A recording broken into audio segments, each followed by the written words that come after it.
Welcome to Thought Experiment Called Life. This is where unconventional thinkers and multi-passionate makers share their journey of creating meaningful lives, built on growth, creativity, and the courage to live on their own terms. I'm Greta, a musician, a martial artist, an herbalist, and a fellow traveler through this mystery we call life. Every other Tuesday, I bring you real conversations with rule breakers and path forgers. Subscribe on Substack for more resources, mindset, tools, and more. Hello, friends. I wanted to talk about joy today. It's something that has been on my mind so much. I definitely struggle with, wanting to feel like it's okay to feel joy when there's so many terrible things happening in the world. And I was talking to my therapist about it the other day, of course. And, I think for me, if you've been here for a little bit, you know the kind of my feelings on things are to, as Jack Kornfield says, tend to the part of the garden that you can touch. So being really active in your community and helping the people around you. And then I believe those things ripple out tremendously. And then, participate on a more global scale as best you can. I will say for me, it feels very much like it's, out of I can't touch that garden that well. And doesn't mean I won't still try. But I think that we're inundated with so much information, so many bad things that are happening and not balanced out with the joy of the world. And, really, joy doesn't exist if we don't have it in our lives. And us keeping joy alive in our lives keeps joy alive for others. And that's really kind of the whole point of what I'm talking about today. I think that it's important to be able to be a voice for others and act on behalf of them if they're not able to do it.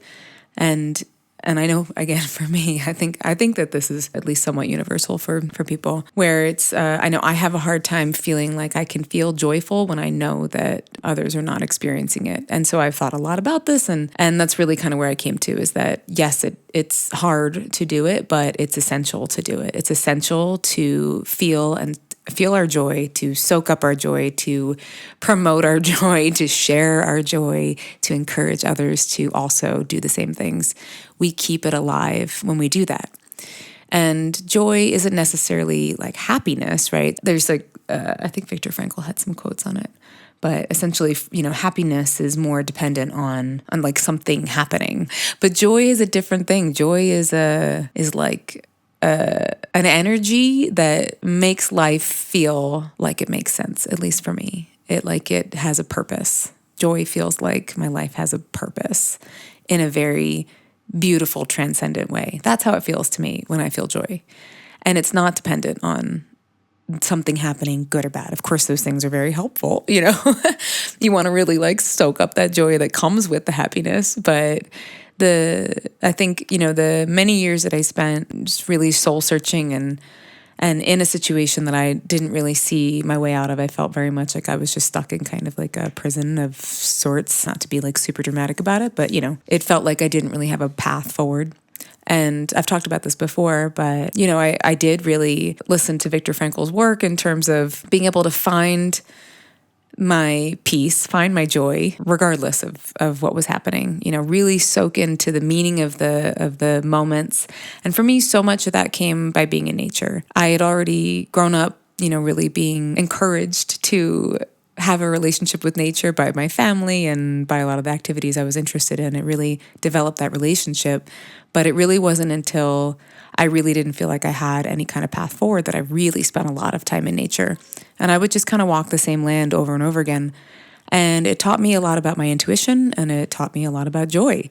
So, I do find joy in very small things, I'm sure, to most people, but it helped me so much be able to bolster my spirit, be able to bolster my opinion about myself and opinion about, what I was going to do moving forward if I did have a chance to kind of start over. And my intuition, being in nature, when you walk in nature and you're able to just kind of let's say the land that I used to walk on, it was just a park. It had several fields and a few little wooded paths.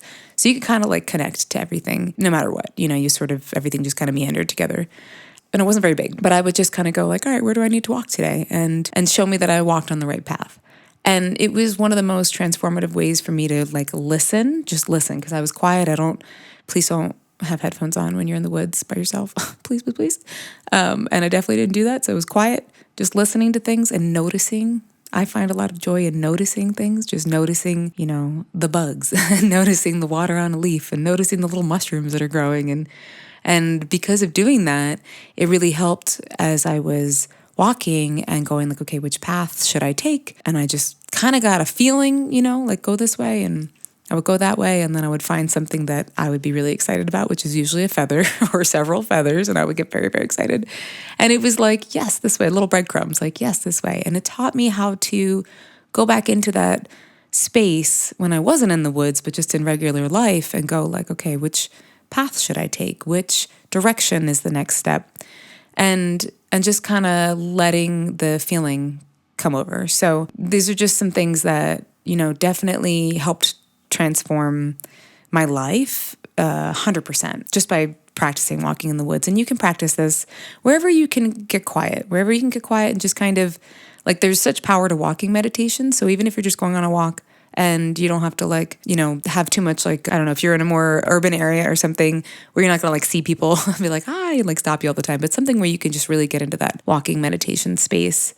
But, when it comes to joy, again, I think it exists if we have it. We have to keep that alive for others so that they can have it too. It is the ultimate purpose, I guess, It is our ultimate gift to each other. And I'll just tell you, so I was talking to my therapist about this, and as you may know, I just got married, and I was very joyful, very happy, and it was a joyful day. And I kept thinking about, why was it such a joyful day? Besides obviously getting married, it was like there was a energy, though. There was a different energy, and I was exhausted. I slept terribly the night before, so I didn't feel very good either. I had a headache, and both Matt and I were just kind of so excited, but also just oh my God, that was a rough night of sleep. And despite that, we just had the best time, and it really was a moment where we just lived the day moment by moment and just were joyful in each moment. And sure, it's easy to say okay, that was your wedding day, and of course you're going to be, maybe, I don't know, it could be really stressful too for some. So I was very, very grateful that we stayed in that space, because I am fully aware that sometimes those days cannot be like that. But I kept thinking about it, and I was I want to just keep that joy glow going, with other parts of my life where I can still have that. It was a very open kind of feeling. I mean, I think as being somebody who's self-employed and, has a bunch of different things, that I'm a multi-passionate, multi-creative person, I'm constantly doing math of time and things that need to get done and so I'm just doing that a lot. Throw ADHD in the mix, and then you have, a lot of just cerebral things happening. And the day was not that. I was I had already done all the planning. Pretty much any question anybody asked me after a certain point, I was I don't know, it's fine, figured out. I'm going to just enjoy myself. So enjoy, and that's not possible in all days, for sure. Since then, I've for sure been, multitasking and multi-passionate creative to-do lists, but I keep reflecting back to that feeling where it was just an open feeling, a really open-hearted feeling, just to be in the moment. And so if there's something that, either it's a family vacation or just a really great day, we take little day trips into the mountains and get breakfast at, some little food truck kind of place or whatever, bring our coffee and just soak up all the nature. Again, obviously I'm huge on the nature portion, but that kind of it goes with the creative sort of thing. The creative path is a very open-minded kind of path. It's a very open, expansive way of approaching things, at least for me. So for me with the creative path, I don't really have any set determination of what things need to be, except for if I'm writing a song, I know it needs to be, or I'm trying to write a pop song or a dark pop song or a trailer or whatever, right? So I have the genre down, but besides that, I don't know anything else. I'm going to let my intuition guide me and the happy accidents along the way, and let it just be really open and expansive. But that kind of energy to it, that kind of vibe, that kind of mindset really does translate beautifully to joy as you elevate it, as you get excited about that, as you realize that those moments, the little moments, and this is really what occurred to me back when I was in my old life, basically, is that I would find joy in very, very small things because they were the biggest, they were huge to me. They really gave this like kind of wink from the universe, and it let me know I was on the right path. I wasn't alone. I was very loved, and that I could rest and just be is kind of how I feel about it. So as I'm talking to my therapist about, having a hard time with this, because basically, we got married and a week later found out that somebody who's part of our gym, he died. And it was so sad, like I didn't know him well, but he's it doesn't even matter. It's just the fact that, he has a 2-month-old and is newly married, and I'm sitting here going, how can I feel joyful when I know that they are devastated, And it's like, that's the point, that I should feel even more joyful because you have this gift right now, right? Like, if you are in a stage of your life or in a season of your life where those things aren't happening, to be able to feel your joy as an honoring of those who are not feeling that way at that time, as a torchbearer to keep it alive, because we all go through things in life, right? Like, life is full contact sport is how I always say it. And we need others to hold that torch for us as well. So it just kind of, for me, it really, obviously, absolutely broke my heart, and reminded me how precious life is, and reminded me how precious every moment I can soak up joy is, and to really appreciate the people around you, the ones you love, and your home, and the land, and all of the things that are life fulfilling, life affirming around you, to really soak up that joy, like really soak up that joy, like really feel every bit of that gift. And I think gratitude, we've talked about gratitude in our culture forever. I have a hard time, people say gratitude, and like to get into that space, it's sometimes the word I've heard it so much, it kind of like just whoosh. So joy has been a little bit easier. I love the glimmers too. Glimmers, right? There was this post on Instagram, and it was something about how it was like, my friend said to make a little note section, and it says, good things are happening to me all the time. And then you just write down in your notes the good things that are happening to you all the time. And I've been doing that, and I really like that. So that's been like a nice way to kind of just incorporate the quote unquote mundane moments, right? I think the mundane moments hold so much magic if we look at it the right way, which is the joy, So, talking to my therapist about it, we went through a whole thing. Of course, I went, it was like, I started with like, it was wonderful. And I was like, really joyful. And I talked about some other things, and we came kind of circle back to this. And she said to me that, my joy in talking to her about the wedding, and I know, again, I feel like it's silly, like the wedding, I know weddings it's an easy, but whatever. My joy in talking about the wedding lifted her spirits. Like, she was like, I felt that. I felt it. And I needed that today. And I didn't even know I needed that. Like, thank you. And to me, this is, again, why I always talk about sharing our stories and to be the torchbearer for others. And that it really hit home to me because I have felt so much guilt about feeling joyful after just finding out that our gym member died, and I didn't know how to kind of hold both of those poses at the same time. And that's, your joy does lift others. Your joy is important. It's important to keep that alive. It's important to lift the spirits. And it's not something that erases anyone else's feelings, right? It is an energy that we need. It is a sacred energy, dare I say. It is a sacred energy. It is part of us. I think it is what gives life meaning. And it doesn't need to be dependent on something happening.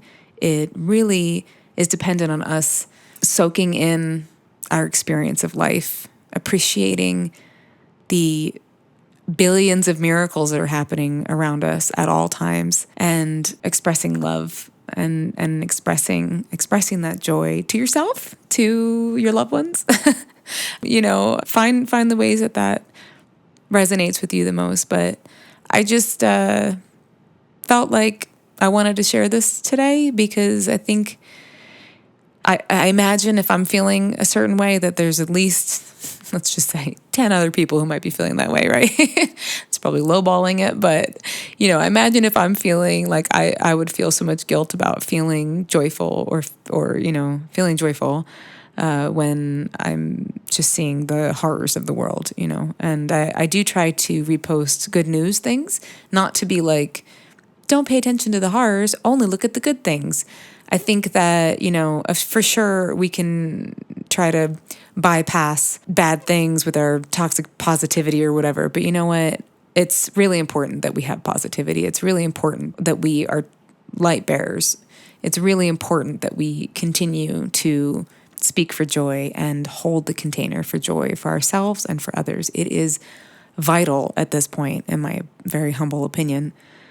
So if there's something that you are feeling joyful about, however you want to memorialize that, however you want to reflect on that and soak that in, my camera roll is basically my journal. It's my photos of everything that make me feel something, and mostly cats and joy.